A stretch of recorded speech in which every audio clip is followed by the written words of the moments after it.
Tu n'as jamais vraiment quitté ton enfance. Tu as seulement appris à parler avec une voix d'adulte pendant qu'une partie plus ancienne de toi continuait à trembler dans l'ombre.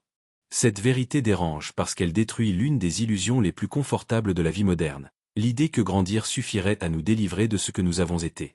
On aime croire que l'enfance appartient à un territoire fermé, à quelques photographies jaunies, à des souvenirs mal classés, à des scènes que l'intelligence adulte pourrait ranger dans un coin du passé. Mais l'âme ne fonctionne pas selon la chronologie. Ce qui n'a pas été reconnu ne vieillit pas. Ce qui n'a pas été accueilli ne disparaît pas. Ce qui a été humilié, abandonné, ignoré ou contraint au silence ne devient pas adulte simplement parce que le corps a changé d'âge. Il y a en chaque être humain une présence ancienne qui ne se laisse pas enterrer par les années. Elle ne parle pas toujours avec des mots. Elle se manifeste dans une crispation soudaine, dans une peur disproportionnée, dans une colère qui semble venir d'un autre temps, dans cette fatigue étrange qui surgit après une phrase banale, dans cette manière de chercher l'amour là où l'on sait déjà qu'il faudra se trahir pour l'obtenir. Carl Gustav Jung n'a jamais réduit l'enfance intérieure à une image sentimentale. Il ne s'agissait pas d'un souvenir attendrissant ni d'un refuge nostalgique. L'enfant intérieur, dans la pensée jungienne, est une figure active. Une force. Un noyau vivant dans l'inconscient. Une forme intérieure qui continue d'organiser nos réactions, nos désirs, nos défenses et nos répétitions, parfois avec plus de puissance que toute décision consciente. Cette idée devient dangereuse lorsqu'on comprend qu'une grande partie de ce que l'on appelle personnalité n'est peut-être qu'une réponse ancienne à une blessure jamais regardée. Ce que tu nommes ton caractère est peut-être une stratégie. Ce que tu appelles ton indépendance est peut-être une peur de dépendre. Ce que tu présentes comme de la lucidité est peut-être une fatigue précoce déguisée en sagesse. Et ce que tu crois être ta manière naturelle d'aimer est peut-être la continuation silencieuse d'une attente infantile qui n'a jamais trouvé de visage assez sûr pour se déposer. L'adulte n'est pas un être neuf.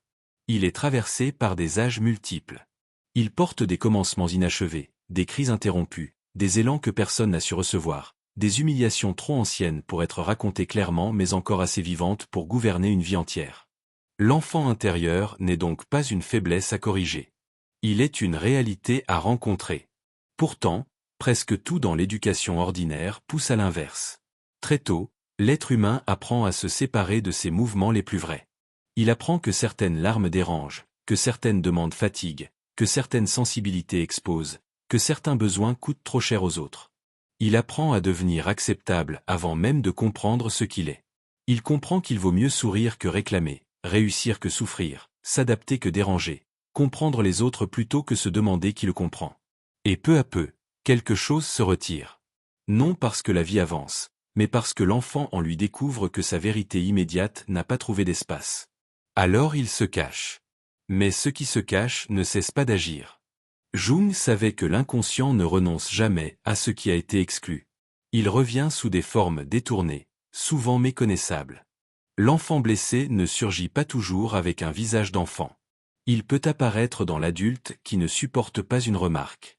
Dans celui qui s'effondre intérieurement lorsqu'un message reste sans réponse. Dans celle qui donne trop, trop vite, trop longtemps, et qui appelle cela aimer. Dans celui qui devient froid avant d'être abandonné. Dans celle qui s'excuse d'exister. Dans celui qui cherche dans chaque regard une autorisation de rester vivant. On dit alors, il est immature. Elle est trop sensible. Il dramatise. Elle exagère. Mais ses jugements ne voient que la surface du comportement. Ils ne descendent pas jusqu'à la source. Une réaction disproportionnée n'est pas toujours une faiblesse de caractère. Elle est parfois une ancienne douleur qui a trouvé une scène nouvelle pour se rejouer. Il faut pourtant faire une distinction essentielle. L'enfant intérieur n'est pas seulement le lieu de la blessure. Il est aussi le lieu de la puissance première. Il porte ce qui, en nous, savait s'émerveiller avant d'apprendre à se défendre. Il porte la créativité non domestiquée, la sensibilité brute, l'intuition immédiate, cette relation directe au monde qui précède les calculs sociaux. Mais parce que cette part est vulnérable, elle est souvent la première à être sacrifiée. L'adulte qui veut survivre dans un monde d'efficacité, de comparaison et de contrôle apprend à mépriser ce qui reste tendre en lui. Il appelle cela maturité. Il appelle cela devenir fort. Mais il ne devient pas fort. Il devient séparé. Et cette séparation produit lentement une souffrance particulière, une vie qui fonctionne extérieurement, mais qui ne respire plus intérieurement. C'est peut-être cela que beaucoup ne parviennent pas à nommer. Ils ont une vie organisée, un rôle, une image, parfois une réussite visible. Pourtant, quelque chose manque. Ce manque n'a pas toujours la forme d'une crise. Il peut être plus discret, une absence de joie réelle, une incapacité à se sentir rejoint, une impression d'être entouré sans être connu, une lassitude devant les gestes ordinaires, une attente obscure que rien ne comble. On cherche alors des explications dans le travail, les relations, la fatigue, le manque de discipline ou le monde extérieur. Mais il arrive que le vide ne vienne pas de ce qui manque aujourd'hui. Il vient de ce qui a été abandonné en soi pour pouvoir devenir quelqu'un. Dans cette perspective, la souffrance adulte cesse d'être seulement un problème à résoudre. Elle devient un langage. Une tentative de retour. L'anxiété peut être une porte. La dépendance affective peut être un indice. La répétition des mêmes relations peut être une phrase que l'inconscient répète parce qu'elle n'a jamais été entendue. La colère, elle aussi, peut contenir une vérité que la persona a longtemps interdite. Jung ne demandait pas à l'être humain de devenir lisse. Il demandait de devenir entier. Et l'entièreté ne consiste pas à éliminer ce qui dérange. Elle commence au moment où l'on cesse de traiter certaines parties de soi comme des ennemis. L'enfant archétypal, chez Jung, ne désigne pas seulement la biographie personnelle. Il appartient à une profondeur plus vaste. Il est une image de commencement, de potentiel, de vulnérabilité et de devenir. Il représente ce qui naît dans l'être avant d'être approuvé par le monde. Mais il représente aussi ce qui a été menacé dès le début. C'est pourquoi cette figure est double. Elle est promesse et blessure. Elle contient l'origine de la créativité et celle de la peur. Elle porte la possibilité d'une renaissance, mais aussi l'insistance de ce qui a été interrompu. Quand cette figure reste inconsciente, elle prend le pouvoir sans avoir l'air de le prendre. L'adulte croit choisir, mais il répond. Il répond à une ancienne absence. Il répond à une humiliation primitive. Il répond à une peur d'être laissé. Il répond à une scène oubliée dont il ne garde parfois aucune image, seulement la structure émotionnelle. Il se dirige vers des personnes qui réactivent la même fin. Il confond intensité et amour. Il confond familiarité et sécurité. Il confond le soulagement temporaire avec la guérison. Et lorsque la douleur revient, il pense que le problème est l'autre, le destin, la malchance ou la complexité de la vie. Il ne voit pas encore que l'enfant blessé cherche à terminer une histoire là, où elle ne pourra jamais être terminée. La répétition est l'un des signes les plus nets de cette domination intérieure. Répéter ne signifie pas seulement vivre plusieurs fois la même situation. Cela signifie être attiré par la même structure invisible. Les visages changent, les décors changent, les mots changent, mais la sensation centrale demeure. Devoir mériter l'amour, devoir prouver sa valeur, devoir deviner l'humeur de l'autre, devoir se faire petit pour rester, devoir sauver pour ne pas être abandonné. L'enfant intérieur ne choisit pas librement ses scénarios. Il cherche ce qu'il connaît. Et ce qu'il connaît n'est pas toujours ce qui le sauve. C'est ici que la conscience devient nécessaire, non comme une explication froide, mais comme une lame. Elle coupe l'enchantement de la répétition. Elle expose la mécanique. Jung ne considérait pas la guérison comme un simple apaisement. Il se méfiait de tout ce qui prétend réparer l'être humain en le rendant plus conforme. Pour lui, devenir soi-même impliquait une confrontation. Non seulement avec ce que l'on désire être, mais avec ce qui a été refusé en soi. L'enfant intérieur appartient à cette confrontation. Il ne suffit pas de dire qu'on veut le guérir. Cette formule, trop souvent répétée, contient parfois une violence subtile. Elle suppose que l'enfant serait un défaut, une anomalie, une partie abîmée qu'il faudrait rendre présentable. Mais l'enfant intérieur ne demande pas d'être transformé en adulte miniature. Il demande d'être reconnu dans sa vérité propre. Il demande une place. Il demande que l'adulte cesse de se construire contre lui. Tant que l'adulte méprise l'enfant en lui, il reste divisé. Il peut devenir compétent, discipliné, séduisant, performant, admiré. Mais une partie de son énergie sera toujours consacrée à maintenir l'exil intérieur. Il devra surveiller ce qui remonte. Il devra contrôler ses besoins. Il devra ridiculiser sa sensibilité. Il devra se convaincre qu'il n'attend rien, qu'il n'a besoin de personne, qu'il a dépassé tout cela. Et plus il insistera, plus l'enfant exclu trouvera des voies latérales pour apparaître. Attachement excessif, jalousie, effondrement silencieux, épuisement, incapacité à se réjouir. car une joie profonde suppose une confiance que l'enfant n'a jamais pu apprendre. Il existe plusieurs visages de cet enfant intérieur. Le premier est celui de l'enfant blessé. Il porte les traces visibles et invisibles de ce qui n'a pas été reçu. Il n'a pas seulement connu les grandes violences. Il a parfois connu des violences plus subtiles, presque impossibles à prouver, une froideur répétée, une absence de regard, une moquerie au mauvais moment, une préférence jamais avouée, une écoute retirée dès que la douleur devenait trop dérangeante. Ce sont souvent ces blessures discrètes qui deviennent les plus difficiles à reconnaître, parce qu'elles ne donnent pas à la mémoire une scène assez nette pour se défendre. L'enfant souffre, mais l'adulte hésite à légitimer cette souffrance. L'enfant blessé apprend très tôt que le monde affectif n'est pas stable. Il devient vigilant. Il observe les tonalités, les silences, les inflexions. Il apprend à deviner avant de demander. Il anticipe les changements d'humeur.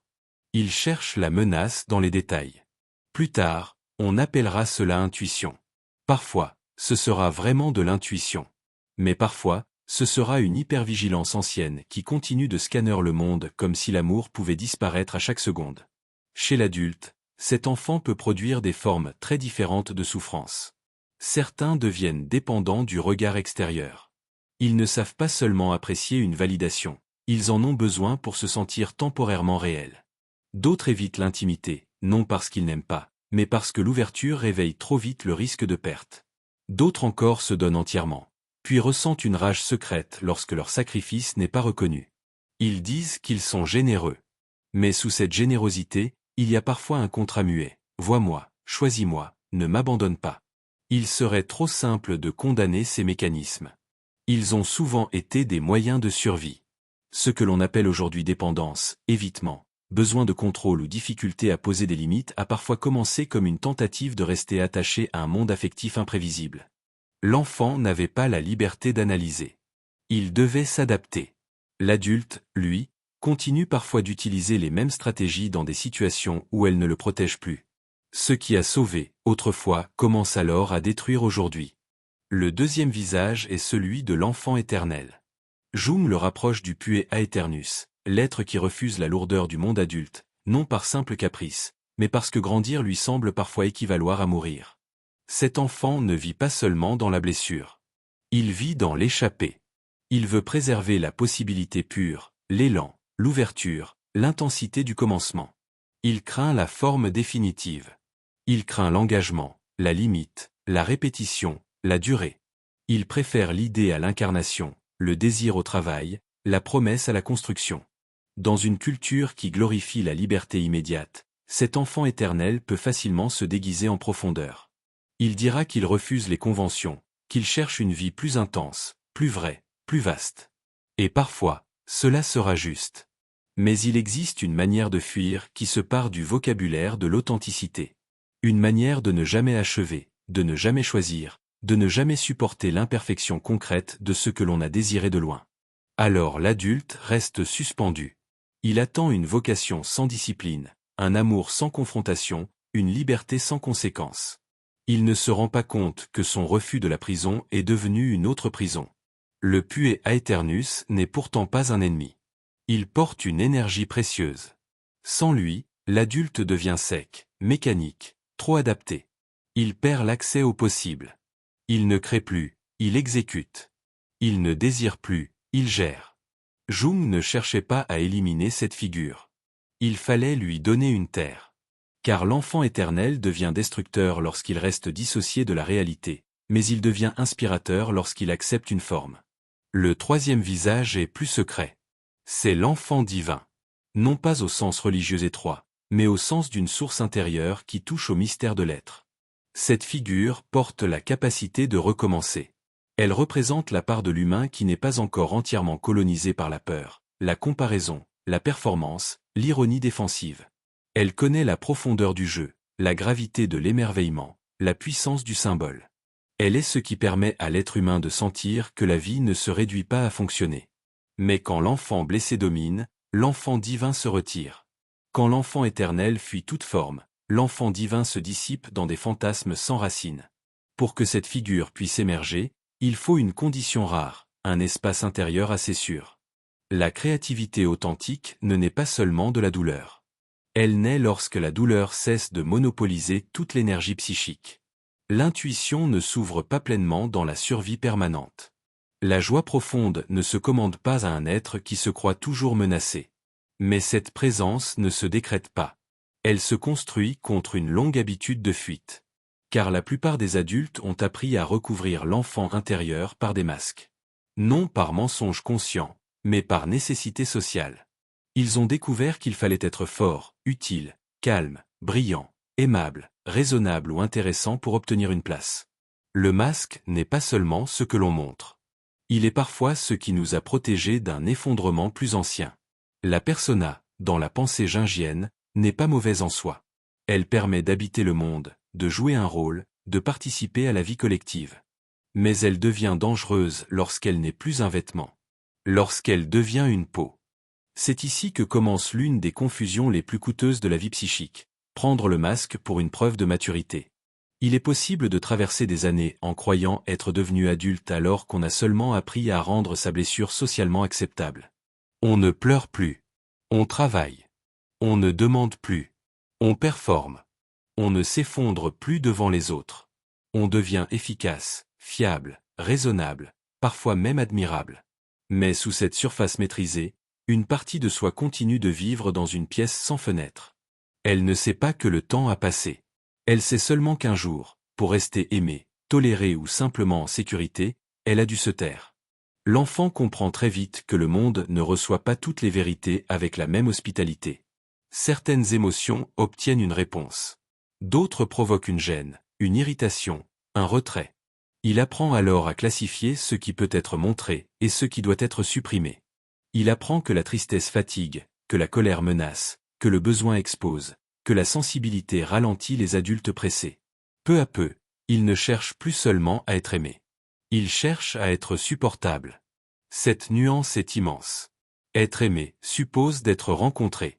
Être supportable suppose de se réduire jusqu'à ne plus déranger. La persona devient alors une injonction intérieure. Ne sois pas trop. Ne veux pas trop. Ne demande pas trop. Ne ressens pas trop. Sois facile à aimer. Sois facile à garder. Sois facile à ignorer. Certaines personnes construisent toute leur personnalité visible autour de cette consigne. Elles deviennent celles qui comprennent tout, qui ne dérangent jamais, qui devinent les besoins des autres avant même d'avoir identifié les leurs. Elles savent calmer les tensions, absorber les humeurs, lisser les conflits, traduire les silences. Elles paraissent généreuses, sensibles, profondément humaines. Et souvent, elles le sont. Mais quelque chose, dans cette générosité, n'est pas libre. Elle porte une anxiété très ancienne. À ce niveau, la gentillesse n'est plus une vertu. Elle devient un camouflage. Elle ne vient plus de l'abondance, mais de la peur. Elle ne donne plus, elle négocie silencieusement sa sécurité. L'enfant blessé continue de croire que l'amour se mérite par l'effacement.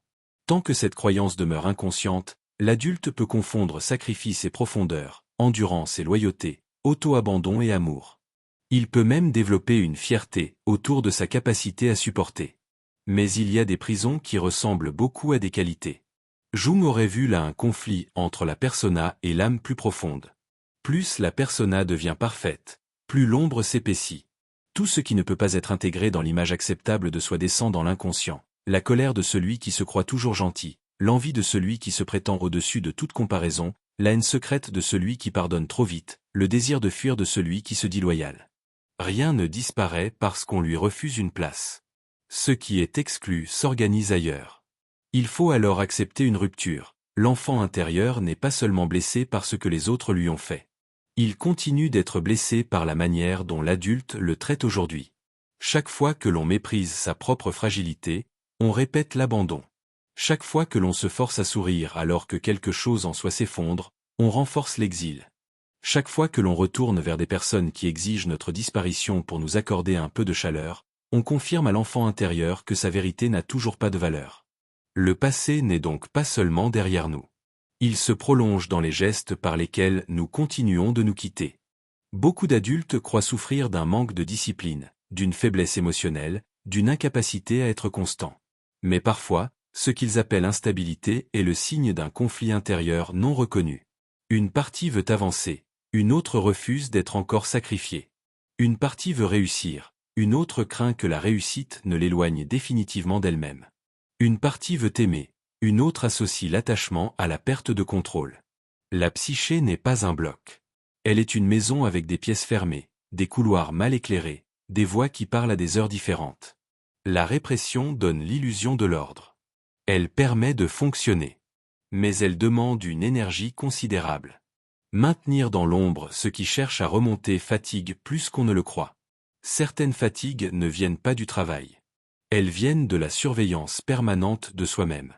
Ne pas trop sentir. Ne pas trop dire. Ne pas trop attendre. Ne pas exploser. Ne pas demander. Ne pas montrer que quelque chose n'a jamais cessé de faire mal. Le corps finit par porter ce que la conscience refuse d'accueillir. L'anxiété devient une forme de mémoire. Les tensions deviennent des archives. Les compulsions deviennent des portes dérobées. C'est pourquoi la vie de certains adultes semble extérieurement stable et intérieurement appauvrie. Ils savent répondre aux obligations, mais non à leur propre appel. Ils sont capables d'analyser les autres, de comprendre les structures, de nommer les blessures. Pourtant, lorsqu'il s'agit de se rejoindre eux-mêmes, quelque chose se ferme. La lucidité devient alors une autre défense. On comprend beaucoup pour ne pas sentir entièrement. On explique pour ne pas s'effondrer.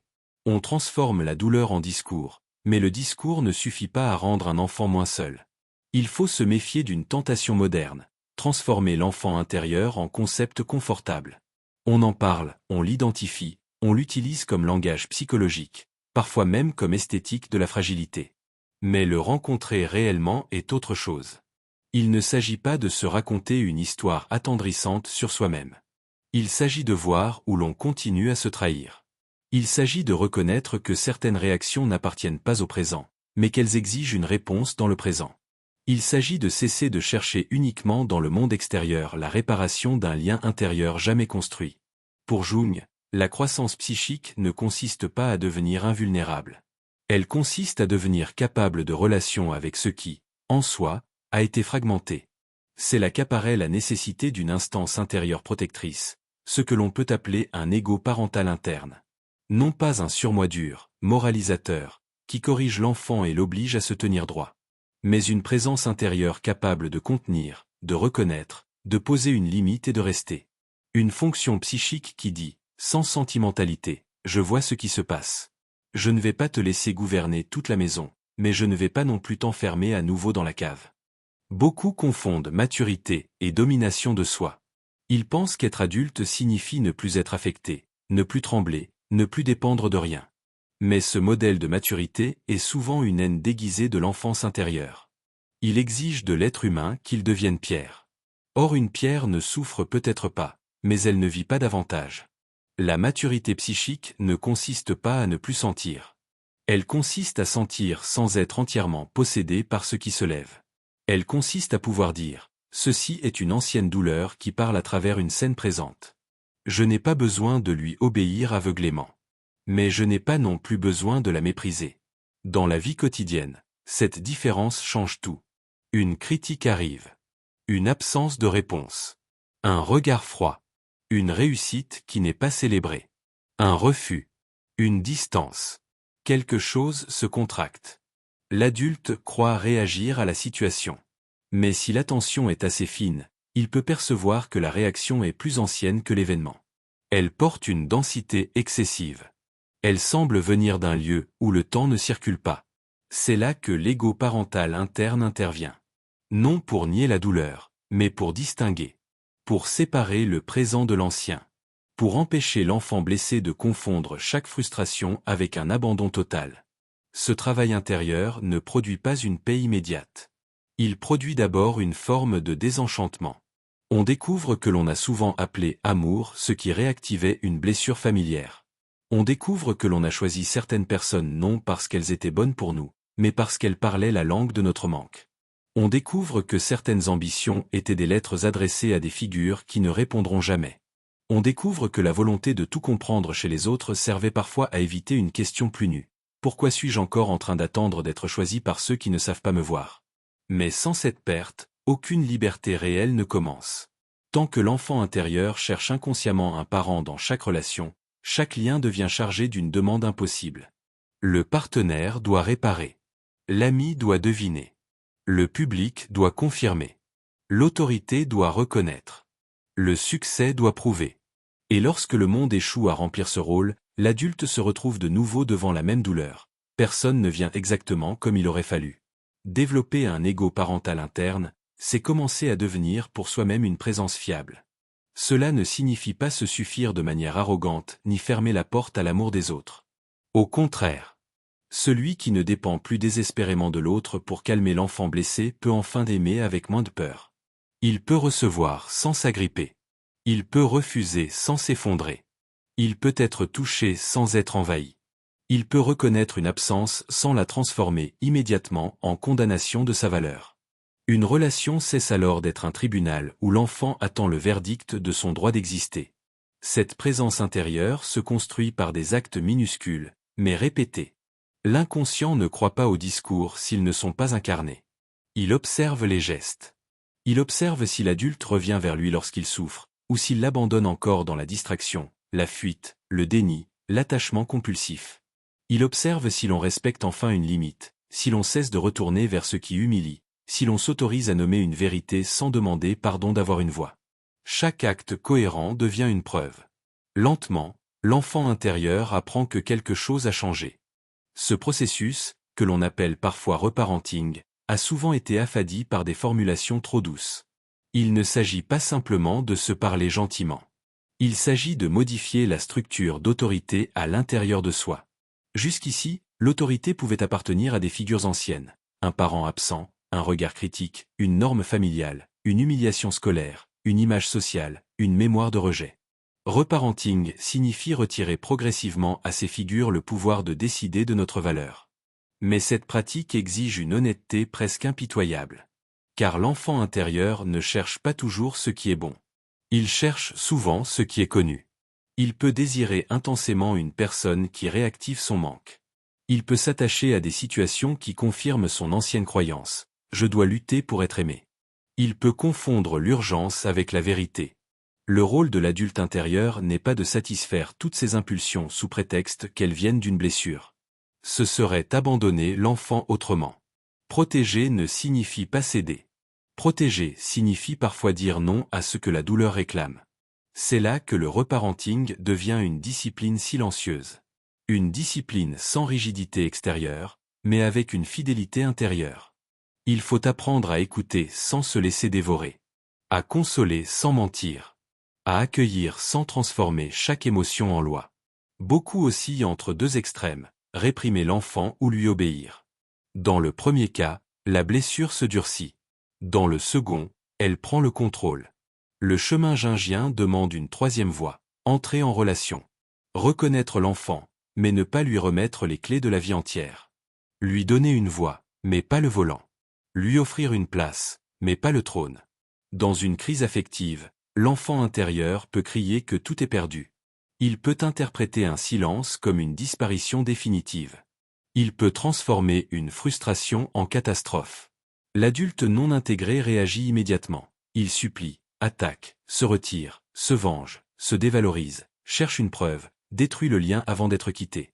L'adulte habité par une présence parentale interne fait autre chose. Il ralentit. Il observe la montée. Il reconnaît la terreur sans la prendre pour une prophétie.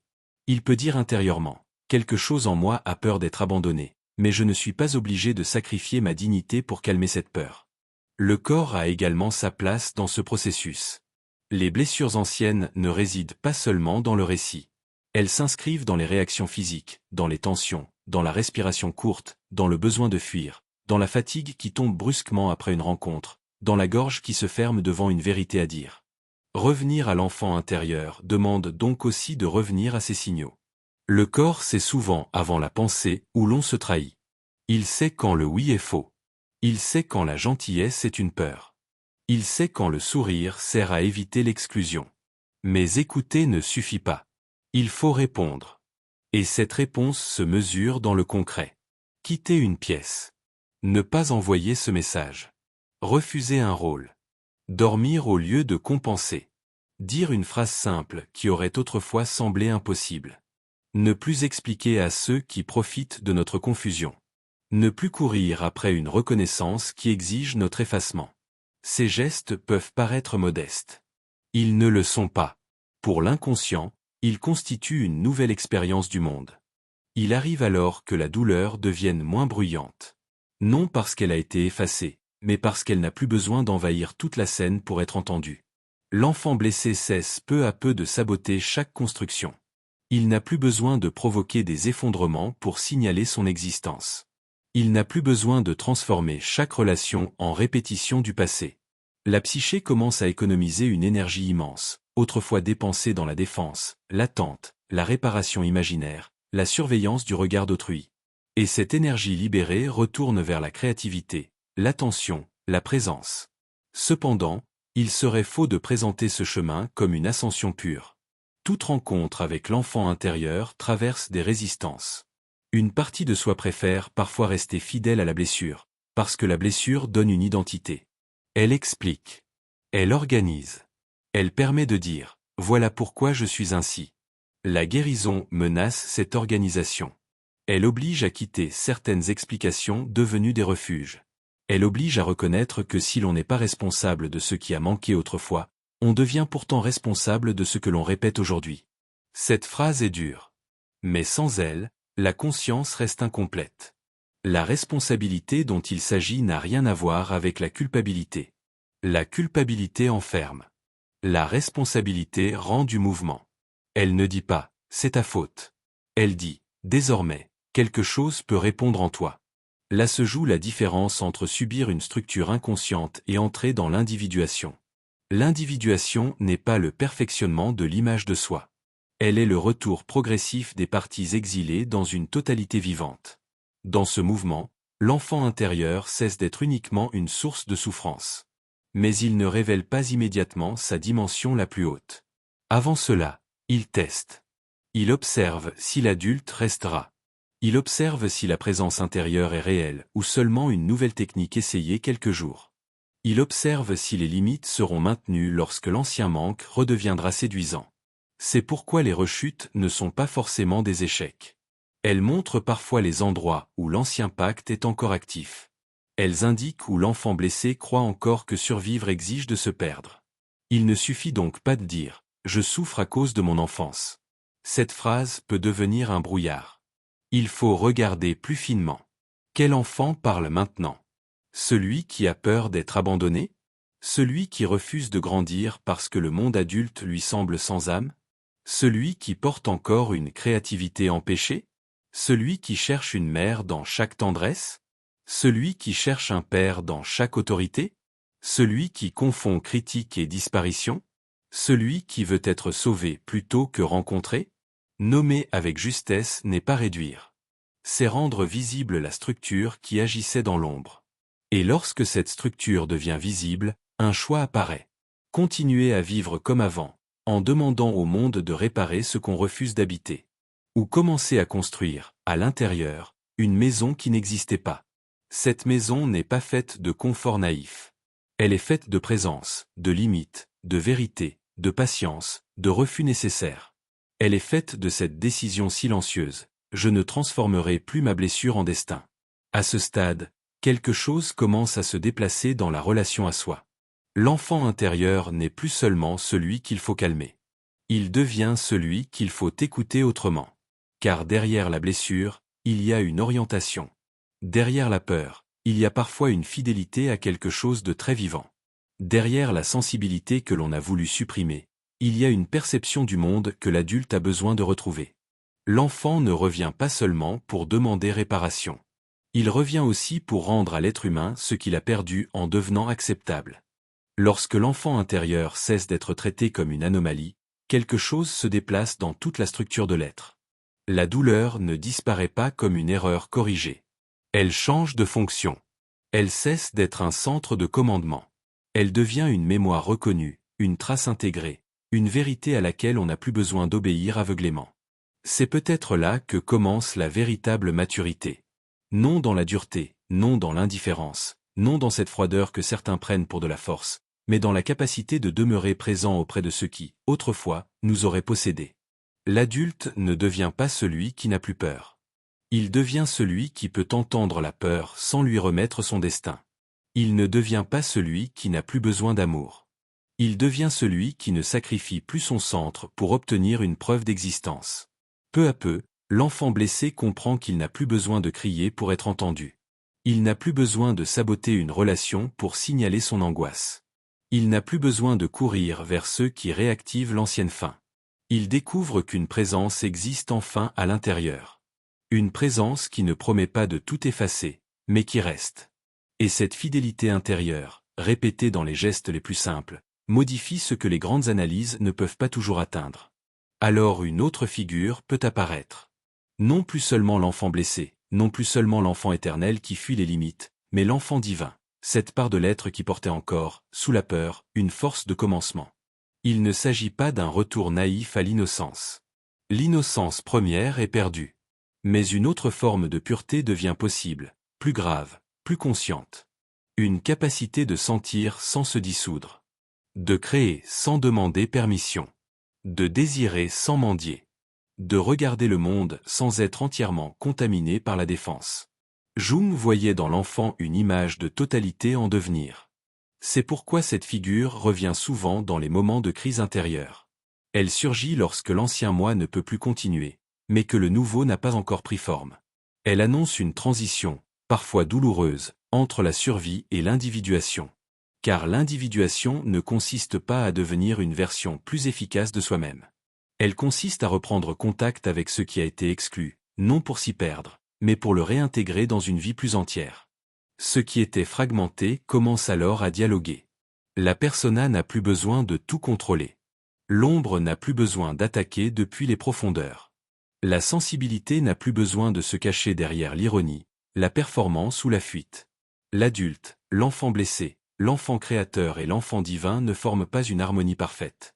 Une psyché vivante n'est jamais parfaitement silencieuse. Mais il cesse d'être en guerre permanente. Et cette cessation de la guerre intérieure est déjà une forme de liberté. Il faut pourtant abandonner une illusion. On ne revient pas chercher l'enfant intérieur pour redevenir celui que l'on était. On le rencontre pour cesser de vivre contre soi. Ce n'est pas le passé que l'on récupère. C'est l'énergie restée prisonnière du passé. Une énergie qui, libérée de la répétition, peut redevenir attention, création, présence, désir de vivre. Là où il y avait seulement manque, une direction apparaît. Là où il y avait seulement peur, une intelligence plus profonde commence à parler. Peut-être que l'enfant intérieur n'a jamais voulu être guéri au sens où l'on répare un objet cassé. Peut-être voulait-il seulement cesser d'être abandonné une seconde fois. Par l'adulte. Par toi. Par cette part de toi qui avait appris à survivre en ne regardant plus en arrière. Mais l'arrière n'était pas derrière. Il était au centre. Et tant qu'il restait invisible, il gouvernait. Regarder cet enfant ne rend pas la vie plus simple. Cela la rend plus vraie. Et il existe des vérités qui ne consolent pas immédiatement, mais qui retirent peu à peu le mensonge sur lequel reposait l'épuisement. À partir de là, quelque chose peut commencer autrement. Sans promesse excessive. Sans scène de rédemption.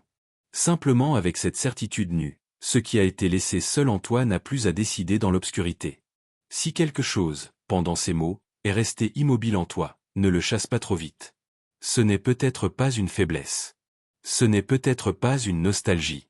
C'est peut-être une partie ancienne de ton être qui comprend, avant même que tu puisses le formuler, qu'elle vient enfin d'être appelée par son nom.